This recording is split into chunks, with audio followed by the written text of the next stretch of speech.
Welcome to MCC Press. Today we'll talk about David Engels' book named Mit, tegyünk, recently released by MCC Press in Hungary. Mr. Engels is a professor of Roman history at the Free University of Brussels and a research fellow at Poznan. The book itself talks about the impending, if not already happening, decline of European civilization and how can one live with it and maybe even revolt against it. Without further ado, let's begin. Welcome to Budapest, Mr. Engels.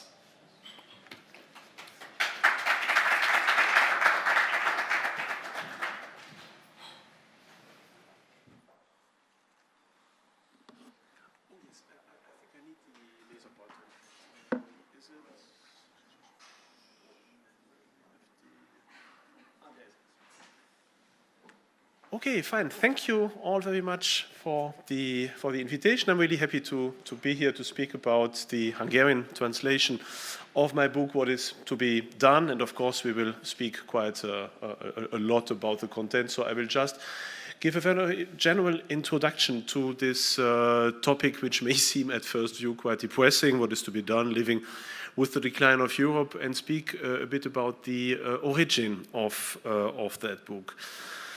Well, I don't have to go into the details, I think, of the diagnosis of a deep crisis of our European Western civilization. We all know that there are quite a lot of issues, be it now mass migration, be it terrorism, the decline of Christianity, the danger of Islam, the danger of China, inner social polarization, economic domination by small oligarchies, and so forth and so forth. We know, of course, for many years that all this is happening, and unfortunately also this evolution of a steady cultural, social, political, economic decline of our Western civilization is not something that happened just for the last few years, but something that is inscribed deeply into at least the last 3 or 4 generations of our Western evolution. If we look at many of the statistics going back to the First World War or the Second World War, we see that many of these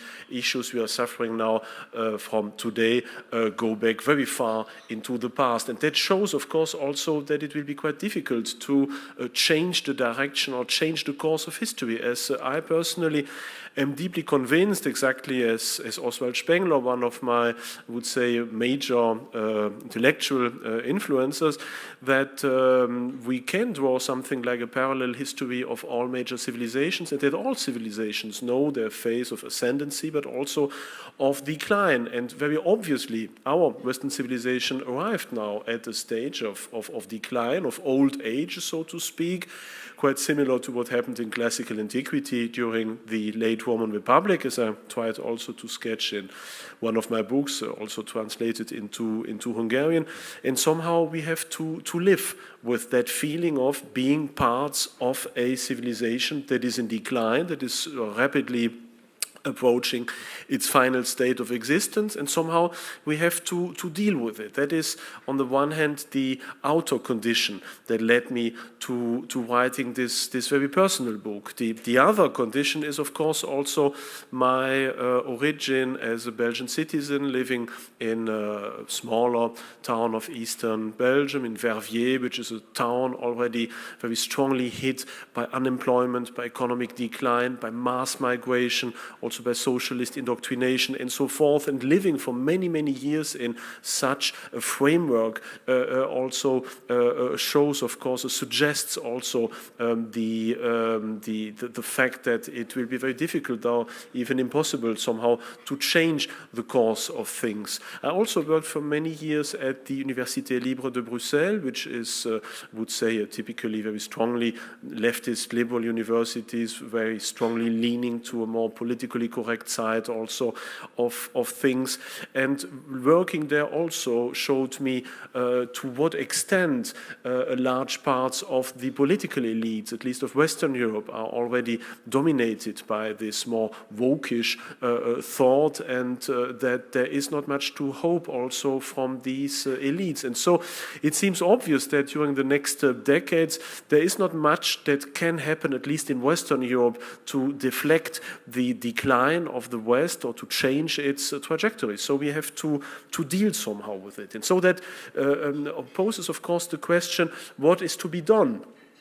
And this is a question, of course, people are asking for quite many years. And I thought also it could be a good idea, in order to respond to that question, to go back to some of the major texts bearing their title, like Chernyshevsky's Что делать, or like Lenin's What is to be done, but in order to show that the situation have changed radically. In the 19th century, it were the socialists who somehow lived in some forms of catacombs, and they were banished and outed by a still quite conservative traditional society, whereas today the situation has changed radically. Now, at least in Western Europe, it is essentially people from a more conservative background who now seem to live in some form of parallel societies, who are not welcome anymore by their family, by their working place, by the political establishment, and they suffer more and more from many diverse forms of political repression, and so also have to organize somehow their own life, have to organize not only their political movements but also their personal lives in order to stay still somehow honest to their ideals and to live them in their general life, which is why I took that book also in order to provoke, of course, leftist readers, in order to show that we can also take over some of their ideas, or at least some of their book titles, in order to somehow to steer a debate and go into the offensive. So the book I wrote is a very personal book, because I suffered for many years from the situation I sketched there, be it on the professional side, be it on the general ambience, atmosphere of decline. And I asked myself every day, what can I do in this situation in order to remain true to my ideals, to somehow live them in everyday life, to give them over also to my children, and to fulfill my duty. Because I'm fundamentally convinced that even though it is impossible to hope into a true renewal of European civilization, like a new spiritual awakening like in the Middle Ages, or new renaissance of our artistic history as in the 15th or 16th century, that this possibility is finished. The West is bound to decline, as all other civilizations had to. But this does not somehow take away the necessity of us as last Westerners, you could say, to remain true to our ideals and to still pass over to our children, to the next generations, the true identity, the true spirit of the West for as long as possible. The ancients did that, the Greeks and the Romans managed throughout the entire history also of the empire to cling to many of their traditions, and enabled finally many of the knowledge, or much of the knowledge of antiquity, to be passed over to the arising Western civilization, and to help it under the Carolingians and the Teutonians to once again build a new civilization. And so it might be perhaps our duty also to pose the foundations not only for some phase of stabilization of the declining Western civilization as under the empire, but also to canonize somehow our knowledge in order to pass it on for as many centuries as possible, so that perhaps later generations later, civilizations may go back to it. We have anyway to distance ourselves from the very utilitarian perspective that an aim that cannot be fulfilled somehow is useless. To the contrary, I would say that it is a deep part even of our Christian Western identity to know that even a battle that is very obviously to be lost on a material point of view can still be won on a higher transcendent level. And so even if we know that the West as itself cannot be anymore live through a new phase of renewal, it is still our duty to protect it as long as possible, to defend it, even though, and perhaps precisely because we know that that battle can never finally be won, because finally true success cannot be achieved anyway in this world as we know it as a Christian. What happens is the battle, what happens is the fight, what happens is to remain true to our ideals and to create, of course, also islands of continuing existence, island also of patriotism, of Western patriotism, like here, for example, in Hungary or in Poland, and to fight back the general evolution. And this book, and we will certainly go into some of these details, is thus organized into a series of chapters which try to be not political or not overmuch political, but rather to focus on everyday issues. So we have chapters on being realistic about the decline of our civilization, on turning away from the state and going back to parallel institutions, building a new civil society, at least among people who are conservative patriots and who really love their own civilization, leaving the big cities, at least in Western Europe, where these cities can really become a mortal trap for many people, investing responsibly with our money, buying European produces, precisely or especially of people we know, overcoming short-term thinking and thinking again in generations, perhaps even in centuries, when we are planning our endeavors, sharing in nature, going back to somehow also to respect for nature, surrounding oneself with beauty, that also a very important point in the middle of this more and more grotesque environment. Not confusing gender equality with gender identity, founding a family, educating one's children, doing one's duty, regardless for the outcome, being tolerant but not being suicidal, weighing our words, the words we use, so that we are sure to use our own words, our own terminology, and not the left's one, and thus impose on ourselves already an ideology which is not our ideology. Believing, once again, meditating also regularly, reading but not arbitrarily, taking care also of our body, but not in an hedonist, materialist fashion, but rather in a responsible way, overcoming the apparent divisions between right and left, renouncing obedience to many forms of authority, reconquering Europe, of course, choosing our own battlefield and investing our energies where they are most useful, and finally being proud also of our own European history. These are the 24 chapters that give some hints, some general ideas on how we can be and remain European, Westerner in our everyday life, and I hope that book can help some people. Now, of course, I know that the French environment, the German environment, the Polish or the Hungarian environment are all quite different one from the other when it comes to be a patriot and to know how to place our own, or how to safeguard our own identity. But still, I think there might be something for everyone in there. And perhaps in Central European countries, it can also be quite interesting to see to what extent this decline of Western identity has already come, so that it has become necessary even to write such books, which are in some way a symptom even of a crisis which has not yet reached as much as in the West, the societies of Central Europe. So this is broadly the outlook on the content of that book, and now I'm really happy to have some questions and to discuss with you about these different issues. Thank you very much.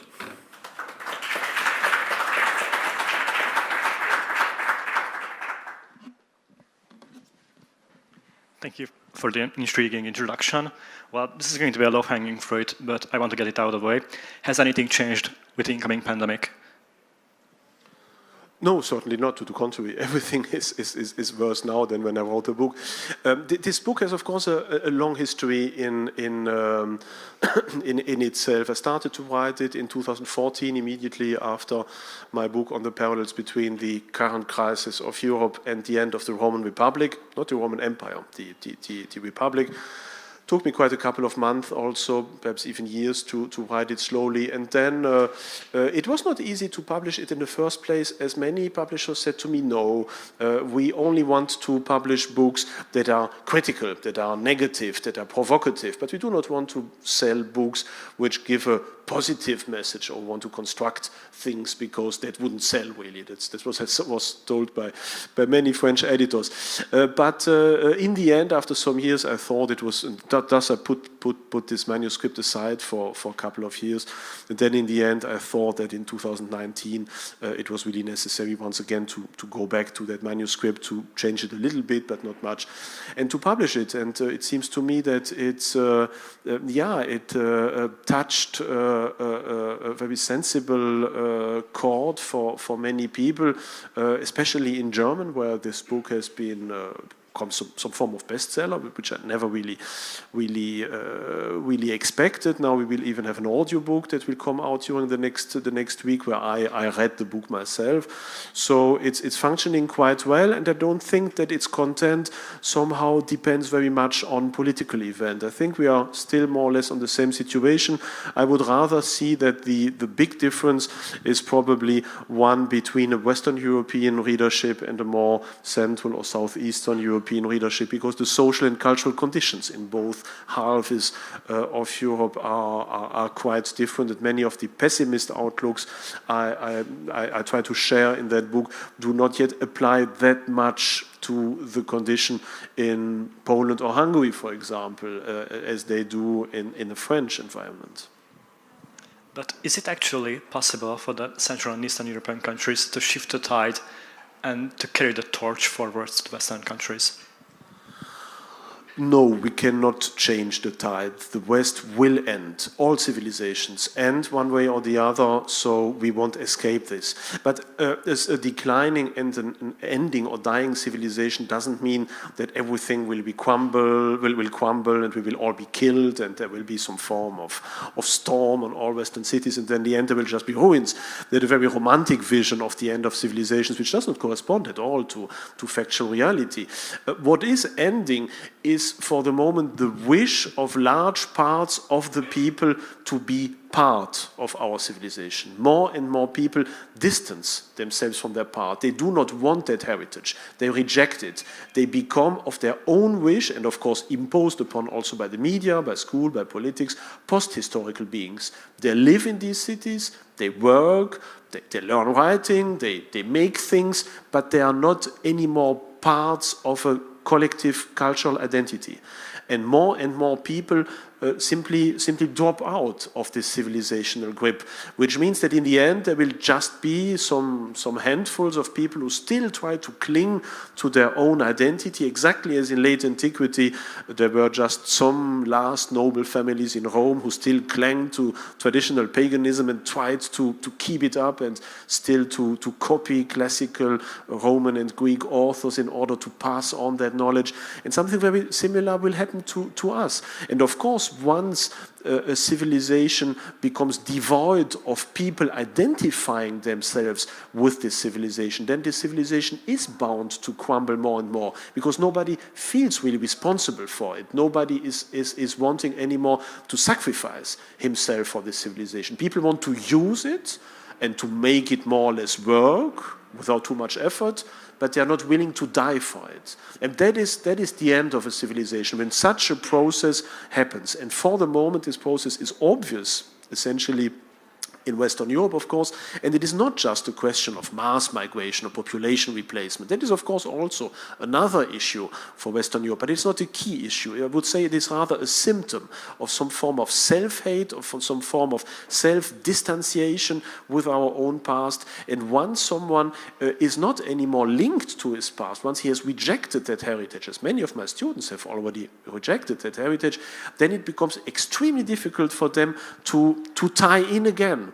I made that effort for many years in my university to try to show to my students that this is their heritage, that it belongs to them, it is their identity, and they have the duty, I would even say the sacred duty, to place themselves in the continuity of what their fathers and forefathers left to them. But it is very difficult to tie people into that once they have lost this connection. It can be done, but it will always remain a very small minority. So you say this alienation is irreversible, so there's nothing we can do to regain our people? Yes. Okay. Well, heading towards our next point, you mentioned that it's crucial to move away from larger cities. Is it actually feasible for the ordinary man to move away, especially when their economical status won't allow them to do so? Well, of course, it depends from one country to the other. I mean, currently I'm living in Warsaw, which is not really a small city, and the conditions are of course very different. So the appeal to move away from these mega cities is essentially targeting the living conditions of France, essentially. The book has been written first in French, so its main audience was and still is a French audience, and it's obvious for everyone who has visited Paris and who moved a little bit beyond just seeing Notre Dame, the Louvre, and the Opera, that this is a city that is lost somehow. It is a city that becomes very quickly a death trap when there is unrest, when there's an economic crisis, when there is perhaps also an energetic crisis. These cities are literally dangerous for people to live in there, and essentially, of course, for conservative people. It is an unhealthy environment that can become very dangerous very quickly, and so my advice would be, of course, for people who want to rear children, not to stay in there, rather to go to a small town, rather to go to the countryside, and somehow choose an environment that is healthy and where some conservative can still create some form of parallel society or new society that can bring some of these communities again to a situation of cultural majority where they can really change things. Some conservatives in a city of 10 or 20 million people like Paris, this is like a little drop of vinegar in 20 liters of water. Doesn't change really much. To the contrary, it is not very efficient also from a political point of view. But at least on the countryside, this can change, perhaps certainly, and it is the most intelligent thing to do, because we are moving towards a period of economic decline, very obviously, of political unrest that will accompany it. We will have big problems also with supply chains, with even the basic need of our civilized survival. And so any possibility to get out of that, as long as there is still time, and to go into a more healthier environment, is something that I personally would advise to many people. Now, of course, there might be also people who feel in themselves the mission to form some islands of cultural resistance within big cities, and who say no, we need to remain there, at least in order to save some positions, to speak to the people. Of course, that's a personal option that can also be very welcome. But I would say, in general, going away from these big cities, going rather into a natural environment where you can have your garden, when you can partly even grow your own things, where you can have some animals, have children play outside, or so. That's, I would say, the most logical, the most healthy thing to do if you are a conservative living in Western Europe. In the East or Central Europe, of course, the conditions are very different, and I wouldn't advise anyone to now absolutely move away from Warsaw, because there would be some form of mortal danger. That would be, of course, preposterous. But in the West, it is more and more becoming like that. But by creating this parallel society, won't we alienate those even more who stay behind, who don't have the courage to do so? Could you repeat, please? So won't we alienate those people who stay behind even more by moving away? Yes, of course, but I mean, it's a choice everyone has to do. So I wouldn't say that someone who doesn't respect one point of my book would be to be condemned. Just say that this is the sensible thing to do when you have your children. Of course, if you want to play the martyr or be an example, or show that you can even have children in the middle of an ultra-violent Islamist banlieue in Paris, okay, do so, can be even admirable to try it, but I wouldn't want to do it for myself. So I think the most intelligent thing to do, if you are living currently in cities such as Paris or Marseille or Lyon, is to move away as soon as possible. As we see already what happened also in New York, where more and more people are leaving New York because these cities become simply dangerous. They are uncontrollable in one case of crisis. everything can explode, there won't be any form of security anymore. So if you have some parental responsibilities, I think the most sensible thing to do would be to first bring your family into a zone where you can be sure to assure their upbringing and their healthy education, and then perhaps see later what you want to do for yourself. Touching upon the topic of accommodation, you mentioned in your book the importance of long-term planning. Is it actually possible for us to own our own houses when nowadays apartments and houses are constructed on the sole purpose of being rented out and being lended? How can we turn the tide on this one? It's a personal choice to what degree you want to remain within a certain system. I mean, I know all the arguments that people say all the day. I can't change my life because I have a mortgage. I will lose my job. I will lose my friends, my family connection. Of course, many people are a little bit like Gulliver, who is tied by many tiny little ropes, and no one of or not one of these ropes is specifically important, but all in their mass make it so that someone who is a giant may be tied to the earth. But I think it's a question of organizing your life, of taking risks. I think you have to assess to what degree you are willing to participate in a certain game, and to sacrifice some of your ideals to remain within, and to what degree you are willing to say no. I have to go out of that, and I will sacrifice everything for that.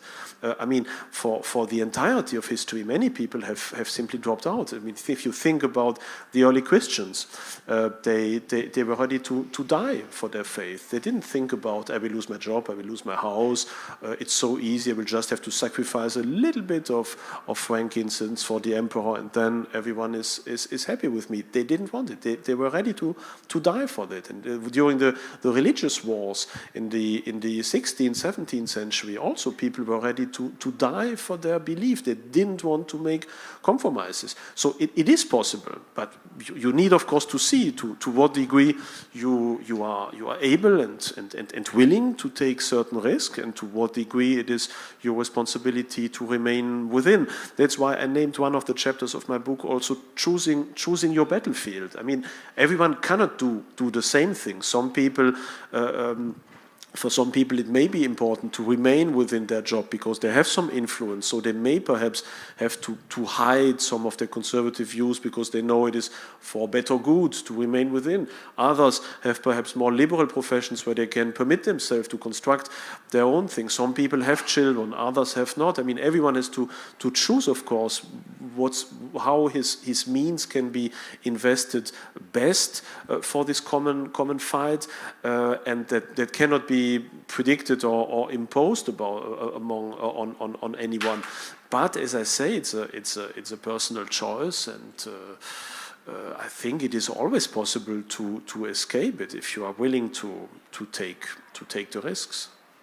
Talking about battlefields, is it actually possible for us in the East and Central Europe to help Western civilization? I mean, to help with Western problems, to somehow stall this decline, or just slow it down a little bit? Yes, certainly. I mean, in my book on the path towards empire, I try to show that the parallels with the late Roman Republic, but also with nearly all other big human civilizations, show us that there are two things that seem unavoidable on ground of that parallel. First is that we will probably have to face one generation, 20 years of strong civil unrest. We are already starting that now. You see inflation is already coming.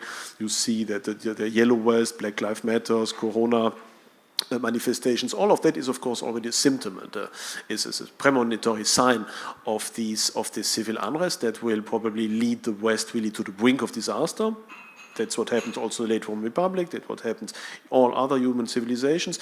And then there will be some phase of reconstruction, you could say, of construction of some form of final civilizational state, like the Roman Empire, like the Han Empire in China, like the Empire of Khosroes in Iran, like the Ramessid Empire in Egypt, like the Fatimid Empire in the classical Muslim world. And that is something also towards which we are heading. And so I would say that, yes, Eastern Europe has a certain mission. Very obviously, it has the mission to show, on the one hand, to the West that a normal, moderately conservative society is still possible. That it doesn't mean that we are that a patriot must be a fascist doing genocide everywhere and starting world wars and killing people and so. But to the contrary, that countries such as Poland or Hungary are perfectly normal, well-run conservative countries where much of the normalcy which has left the West is still conserved. So I think that is an important message, to stay apart from the self-destruction of the West as much as possible and to mirror some alternative form of moderately conservative existence, and of course also to help the West through initiatives like the MCC, very obviously, which tries to help people also from Western Europe, to bring them here, to give them some form of safe haven where they can learn, where they can study, where they can build networks, and where they can tie together again conservatives from all over Europe. I think that is one of the missions of Central Europe, and once this self-destruction of the West, which is also happening here, but in a somewhat lesser degree. Once that is over, it can be hoped for, of course, that the impetus and some help also for the reconstruction of the West can be done also with the help here of Central Europe, and thanks to its inspiration. So there is obviously a very big mission for the eastern half, you could say, of Europe, for its western half. Yes. So touching upon education, what about the younger generation who are dependent on their parents, for example? They can't just move away. And when everything is so intertwined, is it actually possible for them to stay away? Well, it depends. I mean, you have always the choice as a parent where you send your schools and how you organize their upbringing. You can, of course, just delegate everything to a school and send them in the middle of a problem zone school to a very leftist, multiculturalist school, and then see what happens. Or you can try to invest your children. You can try to choose good schools. You can perhaps even try to school them yourself if it's legally possible, which is not the case everywhere, as I know. But for example, in Poland we have homeschooling.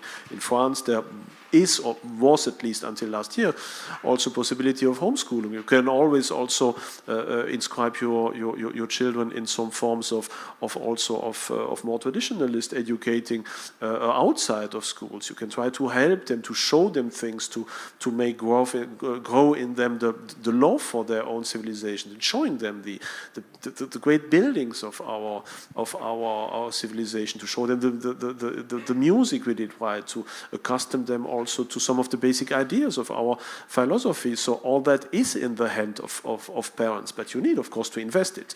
You need to take the time. You need to. I just had some talks about that with some of you before the beginning of this event.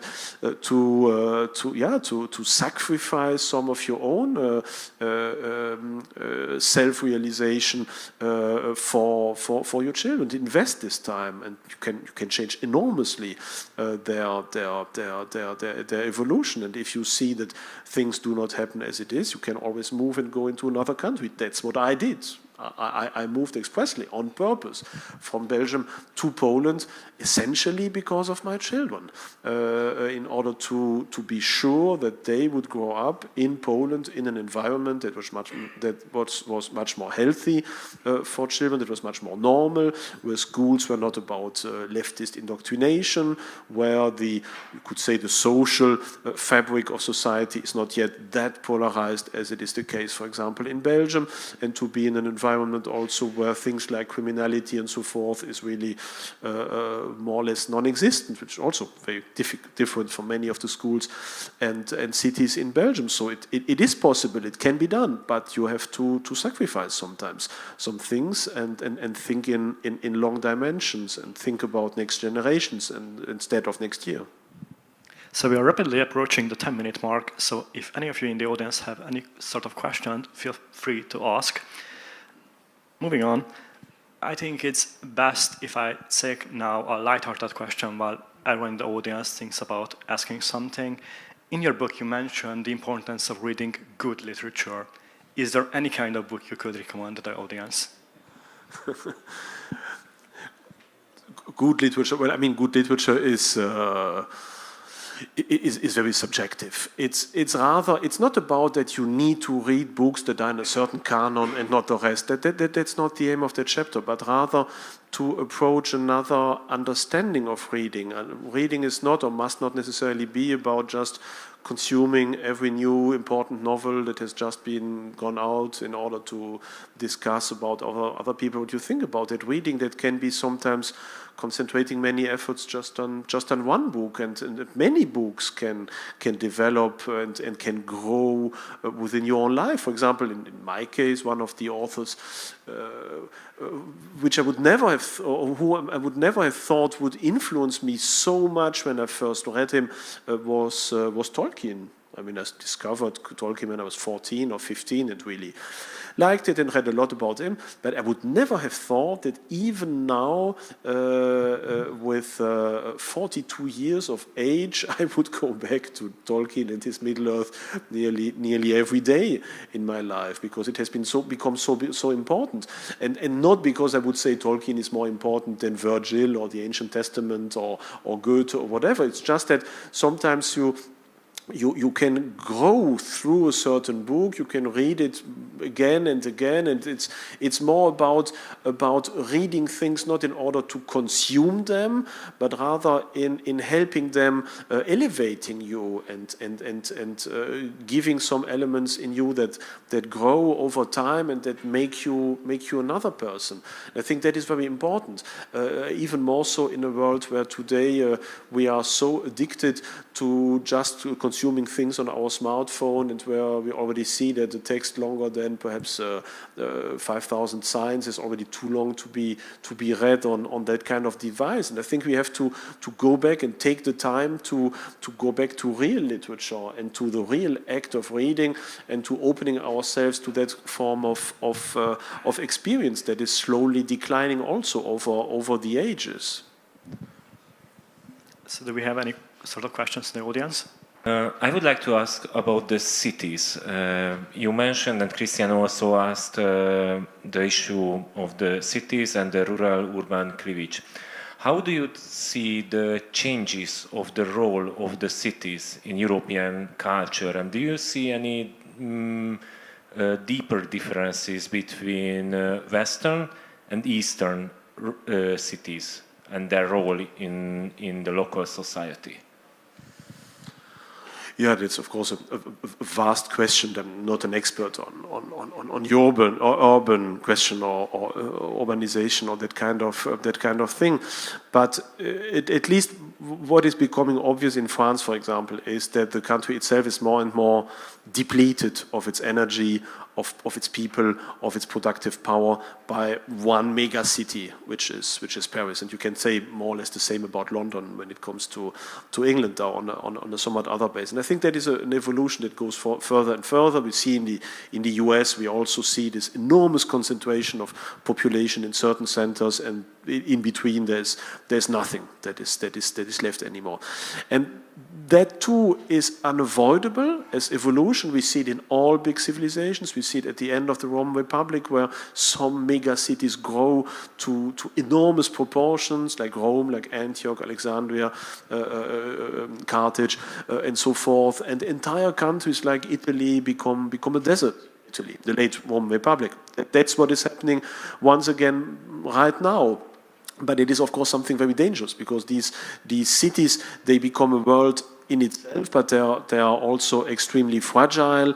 They can be very open to any form of aggression, of economic decline, of political unrest, and that is the time we are heading for. We are heading for a time of major political unrest, and this unrest will touch essentially the cities. Of course, that's where history will be written, but it will not be written really by large masses because people are depoliticized. These are big cities who can fall from one second to the other to a handful of armed men, for example, because these people are not politicized anymore. They do not have any political instinct. They are perhaps able to do some riots and so forth, but it will not be like the political disputes of the 19th century with its revolutions. But nevertheless, these cities can and will fall prone to many forms of aggression, of criminality, of starvation also potentially, and so I wouldn't want to live or to have to grow to raise my children somewhere in a Paris suburb. Personally, I think that would be extremely irresponsible and a dangerous thing to do. Of course, if people are ready to do it, to sacrifice, and if that's plan of how they see life, that's good. But I think that being in contact with nature, with some free air, with a minimum of garden, with the possibility to plant some things yourself, to have some animals, to show this reality to children, that is something that is eminently conservative, and that is part, I think, of our duty also as conservative parents, to make our children participate in that, and not to have them grow up in this increasingly technicized, transhumanist, artificial environment that is deadly, that is part of this culture of death. And we need also to go back to a real culture of life and nature and open space, and living things are part of that. So this is something that children should at least for some years partake in order to know how it functions. So, question from the audience: can you say something about the failures of the church that led to the lapsing of Christian civilization? About the lapsing from the church, so the failures of the church. For example, faults, mistakes, anything. I'm sorry. Mistakes from the church, for example, from the Catholic Church, that led to the lapsing of civilization. The mission of the church. No, lapsing like mistakes. Mistakes? From the church, like mistakes caused by the church. Mistakes by the church. The current mistakes of the Catholic Church, you mean?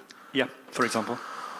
Yeah, of course, the most of our Christian churches, be it the Catholics, be it the Protestants, are also part of the current decline of civilization. We see that it's sometimes very difficult to speak to mostly young people, of course, and trying to explain to them that becoming Christian, or at least developing some form of positive relationship to their Christian heritage, is part of their duty and is part of what it means to be a European. And when I say that to young people, conservative people, they say, aha, so the Christian church, so that means people like Cardinal Marx in Germany, who is a very well-known leftist cardinal with very strange views on the future of the church and of priesthood. So obviously the church is starting to be also a part of the problem, and the church itself is divided exactly as our society is divided into a dominant mainstream organization on the one hand that works hand in hand, of course, with the large media and political establishment, and then, unfortunately, a small minority that tries to hold up some form of traditionalism. And if we look at the French church, we see the very interesting evolution that the more leftist mainstream church is obviously dying. People do not go to masses anymore. They go perhaps for Christmas mass and so forth. But essentially, they have the support of the media. But there are no people who believe anymore. Of course, the many church representatives are present when it comes to represent some form of we could say public opinion in larger events. But there are no faithful anymore. And on the other hand, in France, we see that new priests are coming essentially from very traditionalist, a very conservative background, and that for the moment it's the traditionalist groups who are slowly replacing part by part the church. And so very probably in one generation we will have a situation where, at least in Western Europe, Christianity will have radically disappeared, but where it is still existing, then it will be more and more dominated rather by traditional and conservative forces, which is perhaps not a bad thing. So that is, I think, the direction that the church will take, and I hope that once this ideological shift from a leftist mainstream church working with the media to a more conservative church, which is much smaller, but which is dominated by young people who are patriots and who really want to believe and to continue this tradition, that then, of course, this will infuse also our plans for conservative renewal of Europe also with another and a new transcendent spirit. So I think this is going to be the last question, and I think we can end on this note. Do you think there will be a so-called conservative renaissance in the West as a sort of reaction for the descendants of European civilization? There was also a question about England, I think. Yeah, I had the same question. Oh, sorry, sorry about this. Excuse me. So I think let's end on this one. We can see Russia represented. No, but I think I still have to answer to your question. I think I just wanted to say that Gladden had a question that we shouldn't forget him. But so the question is about: will there be? Is there a possibility of a conservative renewal of Europe? Yeah, that's your question. Yes, so-called renaissance. Yeah. Yeah. No, we won't have any. But as I said, in comparison to the other civilizations, I firmly believe that at the end of this phase of unrest, we will have a conservative stabilization of Europe. It will not be a renaissance. It will not be a new cycle. But it will be at least some form of organizing what is left of our civilization on more or less conservative grounds. We may not be happy with it, because if you look at the Augustan Principate, the Augustan restitution of traditional religion, of republican institutions, of some form of traditional morality, all this is good and nice, but it is very artificial. What Augustus tried to impose. And people didn't really believe in it, but they understood that it was necessary to hold up at least this outer framework if they do not want the Roman society to crumble entirely. And so that is why many conservatives also thought, well, it's not really a restitution as we would like it, but probably that is impossible, so that's at least the best we can get. So this feeling of uneasiness with conservative. And uneasiness, perhaps many people in Europe or the West may have with some conservative politicians also, where they look to thinking, okay, it's perhaps not bad what the guy says and wants to do, but in the end it's not the real thing, but it's better than nothing. That is, I think, what we are heading to. And that's what we see with every late civilization, that there is a phase of pseudo-conservative stabilization, which, if it is well done, can hold on for a couple or even more of centuries. Of course, this stabilization will present itself as renewal. Augustus also presented himself as the one who, at the end of the Iron Age, brings forth a new golden age and launches a new cycle of evolution and so forth. But nobody really believed in that, and it wasn't the case. Also, so there might be a rhetoric in 20 years of Europe, a renewal of Europe, we will start a new golden age and so forth, and it's perhaps also fine that people may perhaps believe that. But it will not be the true thing. There is no possibility of a true inner renewal and a new civilizational cycle for Europe. I'm the first one who hopes that he's not right, obviously, but I do not believe in that. And the history of compared civilization shows that something like that never happened. Civilizations are replaced by others who may blossom many decades or centuries later in similar or different places, but there is no cycle of civilization. Civilizations arise and civilizations fall, and once they are fallen, then they remain down. They can perhaps give some inspirations to coming civilizations, exactly as classical antiquity inspired Western civilization, or like, for example, the traditional Chinese civilization inspired the later Buddhist Chinese civilization, and so forth. But in the end, there is no real possibility of a new beginning and a new golden age. And I think we have to realize that, and it may sound pessimist, but it doesn't change anything finally for us, because we have nevertheless to remain true to our civilization, because that is our duty. If we have someone who is dying in our family, once we know that this death is unavoidable, we don't drop in either. We know, okay, that's part of our life, and we have to make the best out of it. That is also our duty, I think, as European, and that is perhaps our dignity that becomes really obvious in it, and perhaps it is even one, you could say, one of the greatest duties and perhaps accomplishments of the Western civilization, that is to accept its end and nevertheless defend its value until the end. It's much more difficult to do that than to defend your values when you're in a phase of civilizational blossoming. So I think it's not the least task that history has given us, and I think we have to accept it and show ourselves true and comparable to what other people did in happier ages. So I think it's time for the last question from the back, I suppose. Mine was about the same question, so we can talk. Okay, so thank you for attending the event. Thank you, Mr. Engels, for your interesting presentation. Thank you. Thank you very much. Have a nice evening.